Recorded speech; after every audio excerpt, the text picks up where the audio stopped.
موجود نہیں تھے، جان کا خوف نہیں تھا۔ پہچانیے وجود حسن مجتبیٰ تاریخ کی مظلوم ترین شخصیت ہیں۔ 2 جملے مزید عرض کرتا ہوں، کون ہے؟ دیکھیں سلو کے بعد جو انسان، وہ جو سلو کا ایک تصور پیش کیا جاتا ہے، اگر امام کے ہاں کوئی خوف ڈر ہوتا تو یہ انداز نہ ہوتا۔ وہ باتیں جو مدینے میں کہیں میں نے عرض کیا وہ میں نہیں کہوں گا، لیکن شام میں جا کر دشمن کے گھر جب اس نے ایک اور شرط کی خلاف ورزی کی، جیسی یزید کی ولایت عہدی کا اعلان کیا، امام نے یہ شرط لکھی تھی تیسری کہ جب تک ہے حکومت کر لے، اور تمہارے بعد حق کی حکومت مجھے ہے، اگر میں نہ رہا تو میرا چھوٹا بھائی حسین، یہ تیسری شرط تھی۔ لیکن جب ولایت عہدی کا اعلان کیا امام پہنچے، اور اسے بھی اطلاع تھی کہ امام آ رہے ہیں، شام میں پہنچ چکے۔ اب اس نے اہل دربار کو ہدایت جاری کی کہ جیسی حسن مجتبیٰ آئیں تم نے حسن مجتبیٰ کا مذاق اڑانا ہے اور تانے دینے حسن کو کہ اپنے آباء و اجداد کے بارے میں تم نے ان کے فضائل پڑھنے کہ ان کے پاس اتنی زمینیں تھیں، اتنی جائیدادیں تھیں، اتنی کنیزیں تھیں، اتنے غلام تھے، اتنے گھوڑے اونٹ ہاتھی خچر تھے، اور یہ حسن مجتبیٰ تو بہت بیچارے شخص ہیں، اور ان کا باپ علی زمین کے اوپر بیٹھ کر فقیروں کے ساتھ کھانا کھاتا تھا، فقیروں کے لیے فیصلے کرتا تھا۔ یہ ساری ذہن سازی کی ہوئی تھی، تیار تھے، رسوا کرنا چاہتا تھا۔ لیکن کون ہے حسن مجتبیٰ؟ جیسی پہنچے تو جیسے امیر شام نے ان کو سکھلایا ہوا تھا، اب وہ مختلف کونوں سے کبھی ایک بول رہا ہے، کبھی مغیرہ بن شعبہ بول رہا ہے، کبھی مروان بن حکم بول رہا ہے، کبھی زیاد گفتگو کر رہا ہے، کبھی ولید بن عقبہ وہ بات کر رہا ہے، کبھی عتبہ بن ابو سفیان ہے، باری باری ہر ایک تانا زنی کر رہے ہیں۔ سنا اور جب سب بول چکے اب حضرت متوجہ ہوئے سب کی طرف اور امیر شام کو دیکھا اور کہا کہ اتفتخروا ہؤلاء علی بالآباء والاجداد، کیا یہ لوگ آباء و اجداد کے نام پر حسن مجتبیٰ کے ساتھ مفاخرہ کریں گے اور حسن کے باپ علی کے ساتھ تقابل کریں گے؟ یہ افراد کا امیر شام اور اہل دربار، میں ابھی اس مقام پر تم سب کے سامنے اپنی، یہ بہت بڑی بات ہے، اپنی ماں فاطمہ سے لے کر جناب حوا تک اور اپنے باپ علی سے لے کر جناب آدم تک ایک ایک کا کردار تمہارے دربار میں سب کے سامنے علناً بیان کرتا ہوں، اور تم سب آ کر باری باری اپنی ماؤں کا کردار میرے کان میں بیان کرو۔ یعنی اتنی چھوٹ دے دی، اتنی اجازت دی کہ میں علناً بیان کروں گا، کان میں بیان کروں۔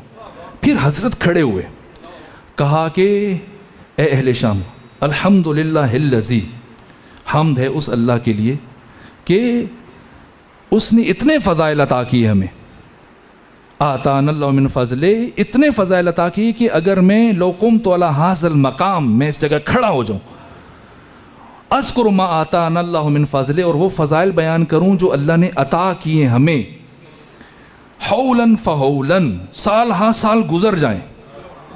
کوئی ذاکر یا خطیب نہیں کہہ رہا جو ایک چھوٹی سی بات کو پھیلاتا رہتا ہے، جو نقطے کو سمندر بنا دیتا ہے، نہ، وہ جو سمندروں کو قطرے میں سمیٹتا ہے وہ کہہ رہا ہے کہ سال ہاں سال بیان کروں، لمحوں سے میں شمار نہیں کر سکتا۔ اور بیان کرتے کرتے حضرت نے عجیب جملے کہے، چونکہ وقت ختم میں 2 جملے کہوں گا 3 سے 4 منٹ کے اندر۔ کہا کہ یا اہل الشام لو شئت لجعلت العراق شاما والشام عراقا، اگر میں چاہوں تو شام کو عراق بنا دوں، عراق کو شام بنا دوں، والرجل امرأة والامرأة رجلا،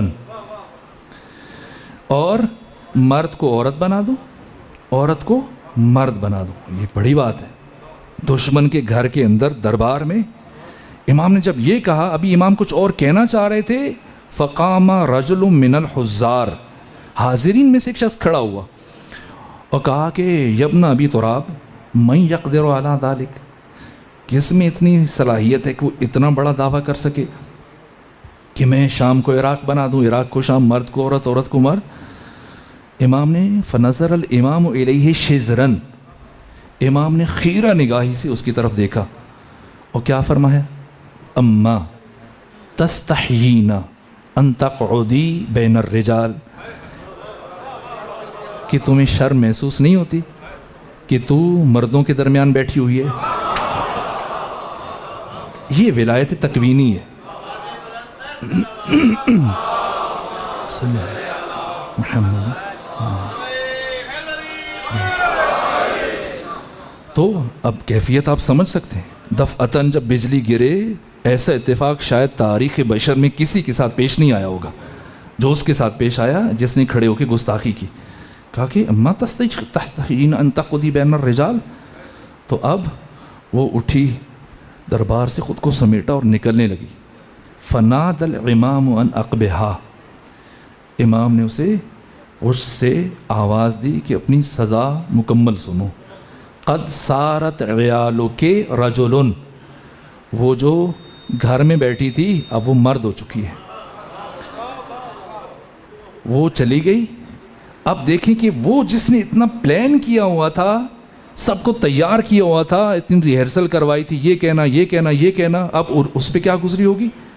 کہا کہ یبن ابی تراب لقد فضحتنی واہنتنی فی مجلسی، اے ابو تراب کے بیٹے، تو نے میری محفل میں، میرے دربار میں میری توہین کی۔ تخت و تاج، حکومت، سلطنت سب میری ہے اور تم نے میری حکومت کے اندر میری توہین کی۔ اب اس کی طرف متوجہ ہوئے اور عجیب جملے کہے، کہا کہ اے لکڑی کے تخت پر بیٹھ کر لوگوں کی جسموں پر حکومت کرنے والے، سن، میرا تخت کیا ہے؟ ان العرش سریری، میرا تخت عرش خدا ہے، ہم وہاں کے رہنے والے۔ ان العرش سریری والاحمد ضمیری وعلی امیری والحسین وزیری وجبریل فقیری، میرا تخت عرش خدا، میرا ضمیر محمد مصطفیٰ، میرے امیر علی ابن ابی طالب، میرے وزیر حسین ابن علی، میرا فقیر جبرائیل امین۔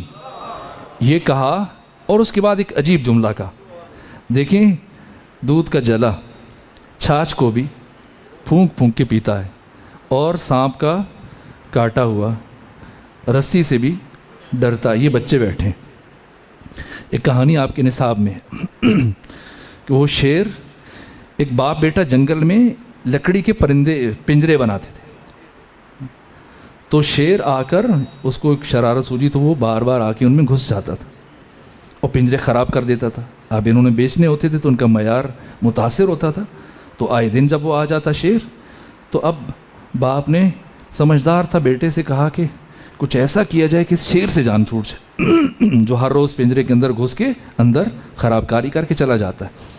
تو ایک دن جب شیر گھسا تو کہا دروازہ بند کرو اور پانی گرم کرو۔ جب پانی گرم ہوا تو کہا لوٹا لے کے آؤ۔ جب بیٹا لوٹا لے کے آیا تو اس نے درخت کی بلندی سے وہ لوٹا پانی کا چیر کے اوپر، اور جب گرم پانی اوپر گرایا تو اس کی کھال جھلس گئی، اور اب جب دروازہ کھولا تو وہ گھبرایا ہوا وہاں سے بھاگا، لیکن شیر کو انتقام کی سوچی اور 2 شیروں کو اور لے کر واپس آیا۔ اب یہ پریشان ہو کیا کریں، دونوں باپ بیٹا درخت پہ چڑھ گئے، لیکن شیروں نے یہ کہانی ہے آپ جو پڑھی ہے، تو کیا پلان کیا کہ اب ان تک پہنچنا ہے۔ تو وہ شیر اس نے کہا کہ میں نیچے اور آپ دونوں اوپر اس طرح سے پہنچ جائیں گے۔ اب وہ نیچے ہے، دوسرا شیر اوپر، اور دوسرا ان کو زینہ بنا کے اب جب قریب پہنچنے لگا اور لگا ان کو کہ کھا جائے گا، تو باپ سمجھدار تھا، اس نے اس وقت ایک اچانک سے دفاعی جملہ کہا، کیا کہا؟ ذرا لوٹا تو لے کے آؤ۔ جیسی لوٹے کا نام سنا وہ نیچے والا نکلا، اوپر والے 2 گرے، یہ بھاگا، دونوں اس کے پیچھے بھاگے۔ تو ذرا صورتحال سمجھ لیں کہ ایک کے ساتھ کیا ہوا، وہ کس عالم میں دربار سے رسوا ہوا۔ اب جیسی اس نے کہا کہ لقد فضحتنی فی مجلسی واہنتنی فی مجلسی، تو کیا کہا امام نے؟ ایک جملہ اور سن لیں، یہ عربی بلاغت، اس کو علامہ نے ذکر کیا۔ اگر دو مرد ہیں آپس میں الجھ پڑیں اور ایک جان چھڑانا چاہے تو دوسرے سے کیا کہتا ہے؟ عربی میں سر، جائیے. اور دو عورتیں لڑیں تو وہ سر نہیں کہتے، کیا کہتے ہیں؟ یہ سمجھیں تاکہ امام کا جملہ سمجھ میں آئے. سیری، سر سیری. مرد ہو تو کہتے ہیں جاؤ بھائی، عورت ہو سامنے تو پھر سر نہیں کہا جاتا، کیا کہا جاتا ہے؟ سیری. اب سنیں امام نے کیا فرمایا.